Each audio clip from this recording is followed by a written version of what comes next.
Hello, everybody. Let's try some problems about isosceles and equilateral triangles. Okay. What do we know about isosceles triangle?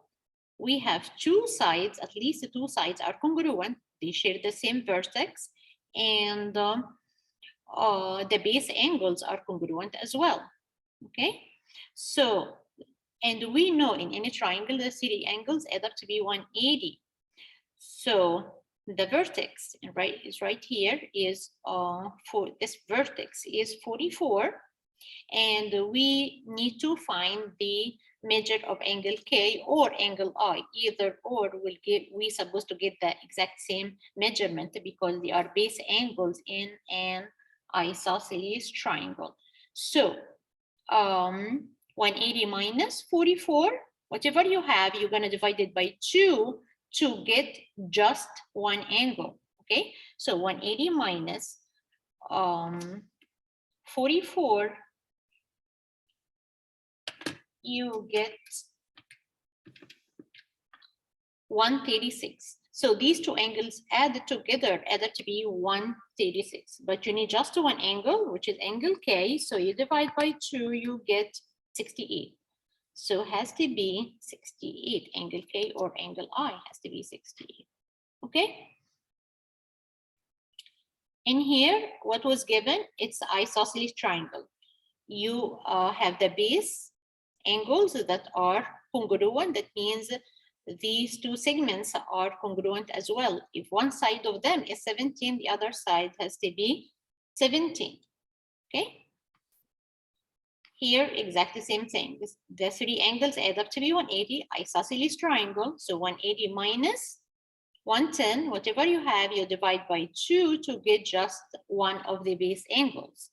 So let's go to a higher level and see exactly same idea, same concept. This time you need to find angle R and angle P. How do we do that? It's isosceles triangle. So if you see one tally that tells you that 2 segments are congruent. So if angle Q is 31, so angle R has to be also 31. Okay, so the 3 angles add up to be 180. So 180 minus 31 minus 31, or 31 times 2, whatever you have, you're gonna subtract from 180. You should get 118. So 118, so the angle P is 118. All right, it is obtuse angle. So what does it tell us about the triangle? It is obtuse triangle. All right, good job. So let's go to the same idea, same concept. So let's try this one. What is S? So you need to figure out what is angle G. How about this information right here extra? Don't worry about it. Okay, so we focus about triangle FGD. It's isosceles triangle. You see two tallies, all right? So base angles are congruent. So if this angle right here is 53, the other angle has to be 53, okay? So you can say 53 times 2, whatever you have, you're gonna subtract it from 180. Okay, so you get angle S, which is 74. Okay, so okay, this one is a little different. We have the triangle. It's still isosceles triangle because you see the base angles congruent. So that these two segments, the GC and the DB, are congruent as well. So we have here, we learned it from before, it's these two angles are linear pair. They are supplementary. They add up to be 180 because they are on the same line, but separated by a segment or a ray. Okay, it's a segment in that case.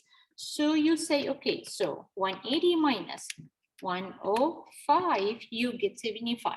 So each of these base angles measures 75 degrees.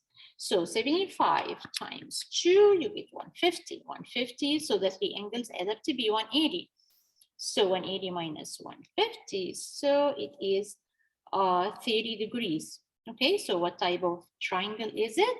It is when we classify it by sides, it is isosceles, and when we classify it by angles, it is acute because none of the angles 90 or more. Okay, so same idea, same concept. So let's see if when we go to a higher level, it gets different.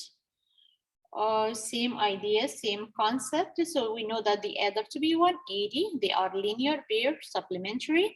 So if one of them is 133, 180 minus 133, you get angle V. We know angle, you get this angle, angle DBC, this angle, okay? So you find the value of the variable right here.